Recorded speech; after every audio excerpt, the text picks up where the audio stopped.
Alhamdulillahi Rabbil Alamin, wal aqibatu lil muttaqin.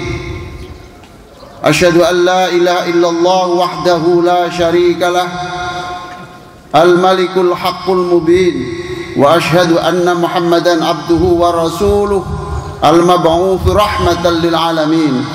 Allahumma shalli ala sayyidina Muhammadin wa ala alihi wa sahbihi ajma'in, amma ba'du.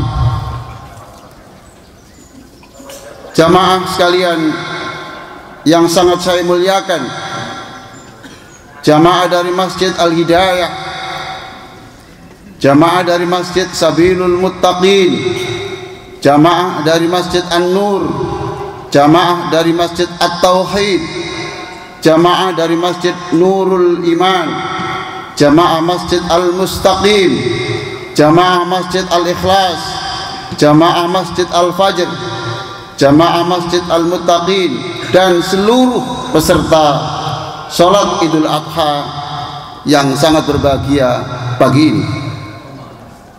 Ketika panitia meminta saya menjadi khotib untuk hari ini, saya sedang menjadi imam di Inggris.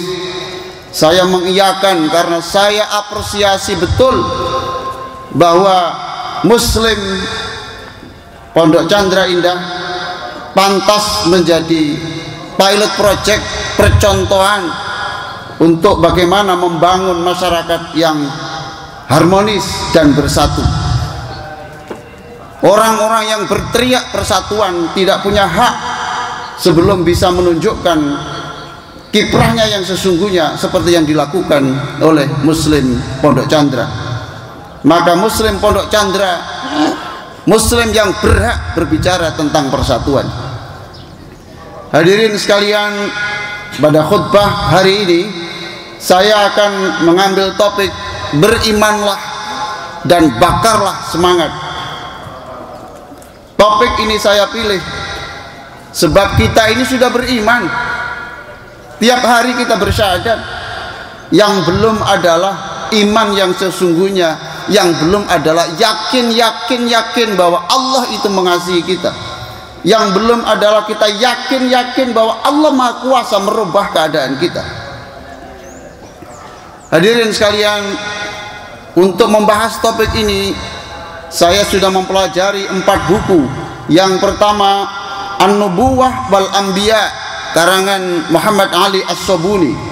Yang kedua Sirah An-Nabawiyah yang disusun oleh Profesor Ali Muhammad As-Solabi. Yang ketiga dari Sirah An-Nabawiyah Ibnu Hisham. Dan yang keempat dari buku Rijalun Haular Rasul yang dikarang oleh Khalid Muhammad Khalid.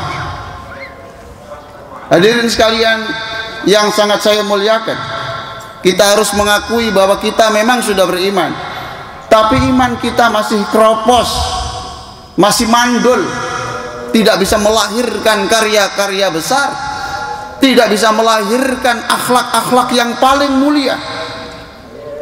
Oleh karena itu, perhatikan di dalam Al-Quran banyak, tidak satu ayat yang memanggil, hai orang-orang yang beriman, berimanlah kamu. Wahai orang-orang yang beriman, bertakwalah kamu. Wahai orang-orang yang beriman, berimanlah kamu dan bertakwalah kamu kepada Allah. Itu mencerminkan bahwa di antara kita ini adalah orang-orang yang sudah beriman, cuma perlu ditingkatkan keimanan dan ketakwaannya. Hadirin sekalian, kalau para jamaah suatu saat ditakdirkan Allah bisa berkumpul dengan orang di Belanda, di Inggris, di Jerman, di Belgia, di Spanyol, di Swiss, atau ke Las Vegas, ke San Francisco, ataupun di Jepang, kita akan bertemu dengan orang-orang yang tidak beragama, tetapi akhlaknya, bagaimana menghargai orang, bagaimana menjaga perasaan orang, bagaimana peduli kepada orang, melebihi kita yang bersyahadat ini. Mereka tanpa syahadat berakhlak mulia, sedangkan kita sudah bersyahadat belum berakhlak yang semulia itu. Mereka hebat di dalam hablum minallah, hablum minan nasnya hebat, hablum minallahnya rendah. Kita hablum minallah, yes. Tarawih, yes. Jamaah, yes. Tetapi kadang-kadang kita gagal membangun hablum minannas yang terbaik. Tidak hanya itu, mereka-mereka yang tidak punya agama, mereka bisa berprestasi membuat karya-karya besar yang itu menentukan perjalanan masa depan bangsa, memperjuangkan perjalanan umat manusia ini. Kita ini punya agama yang Al-Quran itu mendorong orang untuk berprestasi. Kenapa kita tidak bisa lebih berprestasi dari mereka? Inilah pertanyaannya. Hadirin sekalian, karena kita belum bisa membangun hubungan yang harmonis dengan semua orang, termasuk kepada sesama muslim, apalagi kepada non muslim. Lalu keterbelakangan kita di bidang ekonomi dan teknologi, inilah yang menyebabkan, hadirin sekalian, ketika pendakwah berdakwah di Jepang, ketika mereka berdakwah di Amerika, mereka berdakwah di Eropa, apa jawab mereka? Dan jawaban itu ada dalam Al-Quran, persis seperti apa yang terjadi. Seperti Al-Quran yang ada ini baru turun kemarin. Apa kata mereka? Wa idza qila lahum aminu kama amanan nas qalu anu'minu kama amanas sufaha. Ketika mereka diajak berimanlah kamu seperti orang-orang yang sudah beriman, mereka jawab anu'minu kama amanas sufaha. Apakah kami harus mengikuti agama yang bengis seperti kamu? Apakah kami harus mengikuti agama yang itu ekonominya, teknologinya terbelakang seperti kamu? Maka khutbah ini saya sampaikan untuk membangun semangat baru. Kita harus berprestasi lebih dari mereka. Kita harus membangun kedamaian dunia melebihi mereka. Hadirin sekalian, sebelum saya melanjutkan khutbah ini, saya mengucapkan selamat kepada saudara-saudara kita yang sedang berhaji, yang berdesakan di Masjid Nabawi, berdesakan di Masjid Makkah, bahkan berdesak-desakan pula untuk melempar jumrah bersama 2,6 juta orang di sana. Mudah-mudahan perjalanan haji mereka ini mabrur, lancar, dan mudah-mudahan juga seluruh yang mengamini doa ini, seluruh yang mengamini doa ini, seluruh orang yang mengikuti acara ini, acara sholat Idul Adha dan khutbah ini, kita doakan juga mengikuti jejak mereka, berhaji, umrah, dan seluruh keturunannya bisa melakukan yang sama.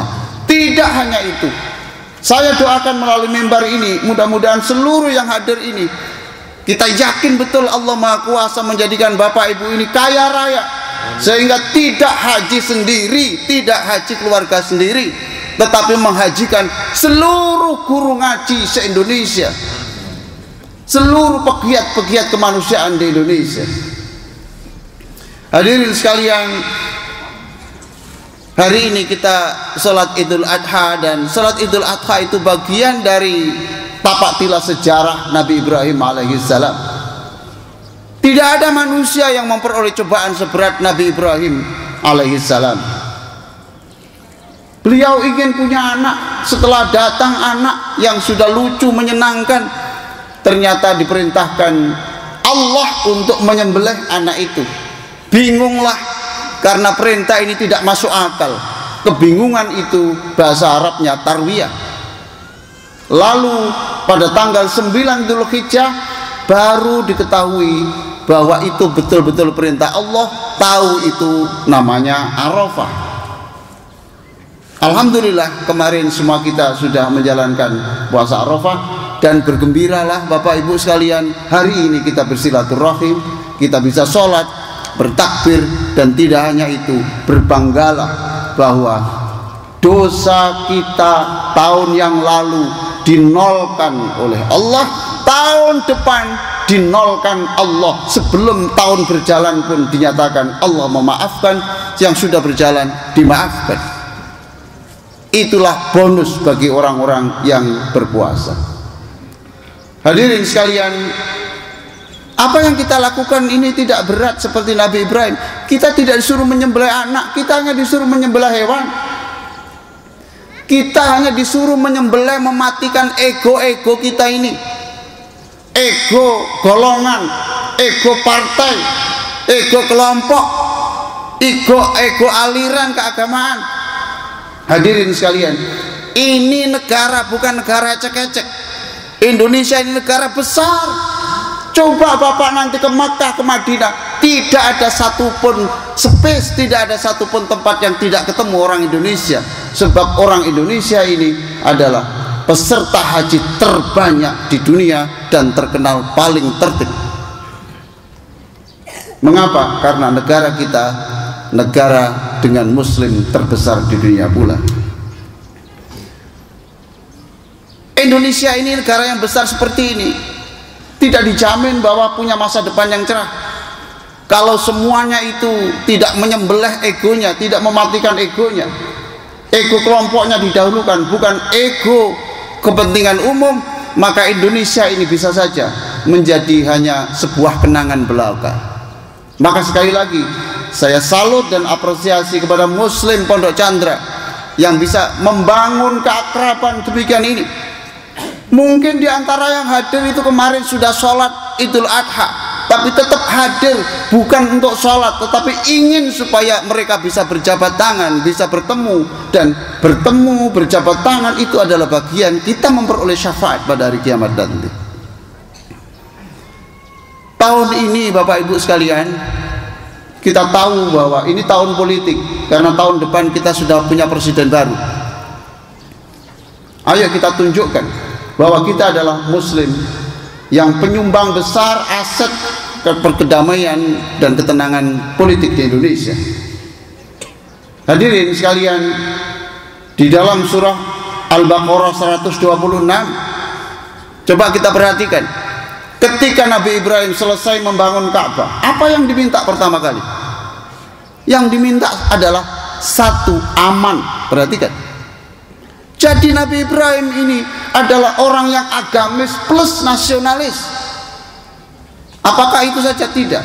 Yang diminta adalah negara Mekah itu aman, yang kedua itu iman, generasinya ada imannya, yang ketiga itu nyaman, sejahtera. Perhatikan nanti, silakan dibaca di dalam surah Al-Baqarah 126.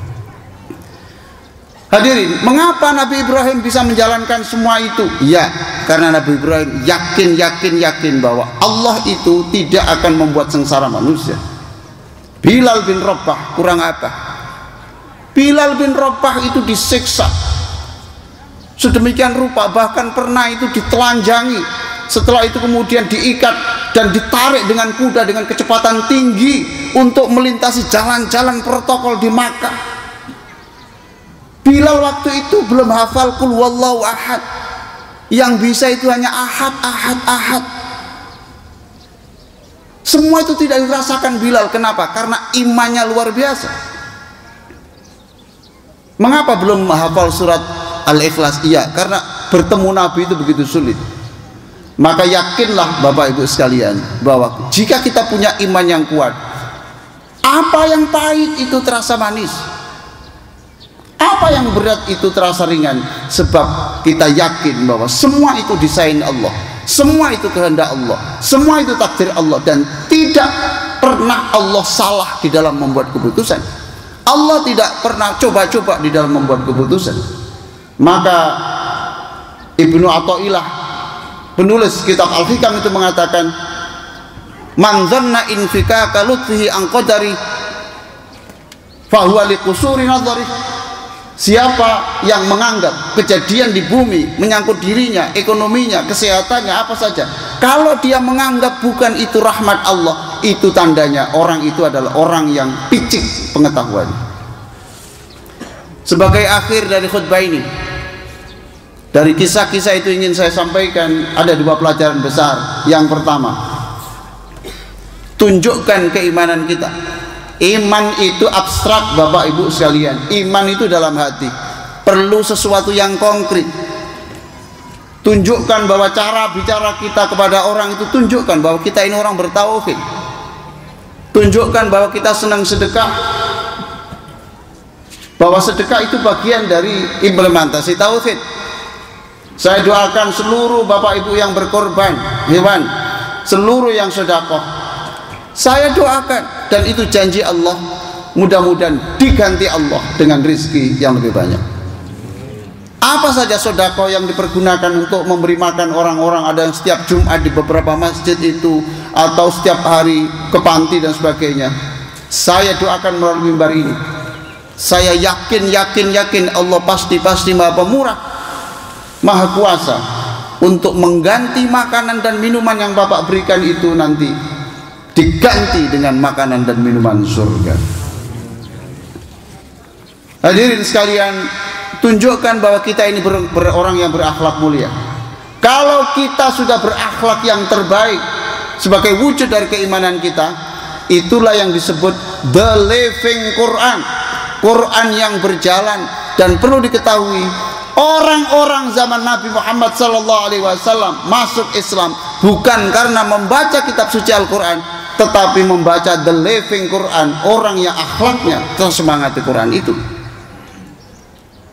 Ketika bulan Ramadan, saya juga menyaksikan bagaimana orang dari Karibia, pegawai dari Manchester United yang masuk Islam. Jawabannya hanya satu saja, sederhana: karena saya punya teman yang teman itu orangnya itu baik, kemudian saya mengikuti. Oh, ini tuh agama yang baik, masuk Islam. Perhatikan, jadilah Muslim, the living Quran, Quran yang hidup, Quran yang berjalan.